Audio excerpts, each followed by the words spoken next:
আমালতাসের নাম অনেকেই শুনেছেন, কিন্তু খুব কম মানুষই জানে এর বীজ দিয়ে চুলের জন্য একটা দারুণ সিরাম তৈরি করা যায়। ভুল করেও এই ভিডিওটা স্কিপ করো না, কারণ আজ আমি তোমাদের এমন একটা সিক্রেট হেয়ার সিরাম বানানো দেখাবো যেটা অনেকেই জানে না। আর সবচেয়ে মজার বিষয় হলো এই রেমেডির মেন ইনগ্রিডিয়েন্ট হলো আমালতাস। যদি তোমার হেয়ার ফল হয়, চুল রুক্ষ হয়ে যায়, শাইন কমে গেছে, অথবা অল্প বয়সে সাদা চুল নিয়ে চিন্তায় থাকো, তাহলে আজকের ভিডিওটা শেষ পর্যন্ত অবশ্যই দেখো। কারণ শুধু রেসিপি নয়, আমি বলবো এটা কিভাবে ব্যবহার করবে, কতদিন ব্যবহার করবে, আর কোন ভুলগুলো একদমই করা যাবে না। তাহলে চলো শুরু করা যাক।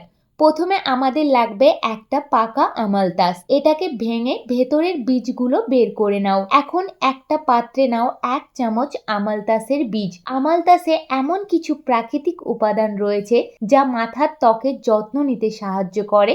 এরপর যোগ করো 3 চামচ ফ্ল্যাক্সিডস। ফ্ল্যাক্সিডস বা তিসি বীজে রয়েছে ওমেগা 3 ফ্যাটি অ্যাসিড। ফুটানোর পর এটা জেলির মতো হয়, যা চুলকে সিল্কি, স্মুথ আর ম্যানেজেবল রাখতে সাহায্য করে। যদি তোমার চুল ফ্রিজি হয়, তাহলে এই ইনগ্রিডিয়েন্টটা তোমার খুব ভালো কাজ করবে। এবার দাও 2 চামচ সরিষা এবং 2 চামচ কালো জিরা।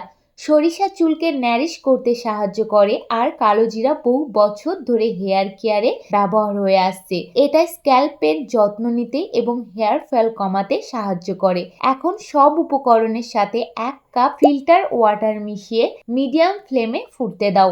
অবশ্যই ফিল্টার ওয়াটারই ব্যবহার করবে, নর্মাল জল ব্যবহার করবে না। এখানে একটা ভুল একদমই করবে না, অনেকেই বেশি সময় ফুটিয়ে মিশ্রণটা খুব ঘন করে ফেলে, ফলে সিরামে ব্যবহার করতে অসুবিধা হয়। তাই যখন দেখবে মিক্সারটা অনেকটা সিরামের মতো ঘন হয়ে এসেছে, তখন চুলা বন্ধ করে দেবে। এবার এটাকে পুরোপুরি ঠান্ডা হতে দাও। ঠান্ডা হয়ে গেলে একটা কাচের বোতলে ঢেলে সারা রাত রেখে দাও। এই স্টেপটা স্কিপ করে দেয়, কিন্তু এতে ফ্ল্যাক্সিডস এর আরো ভালোভাবে জেল রিলিজ করে, ফলে সিরামের টেক্সচার অনেক সুন্দর হয়। পরের দিন সকালে একটা পরিষ্কার কাপড় দিয়ে ভালো করে ছেঁকে নাও। সব শেষে এতে 2টি ভিটামিন ই ক্যাপসুল মিশিয়ে দাও। ভিটামিন ই আমাদের চুলের জন্য খুবই গুরুত্বপূর্ণ, কারণ এটি আমাদের চুলকে ময়শ্চারাইজ রাখতে সাহায্য করে। ব্যাস, তৈরি হয়ে গেল তোমার আমালতাস হেয়ার সিরাম। এখন আসি সবচেয়ে গুরুত্বপূর্ণ প্রশ্নে, এটা ব্যবহার করব কিভাবে? সপ্তাহে 2 থেকে 3 দিন পরিষ্কার স্ক্যাল্পে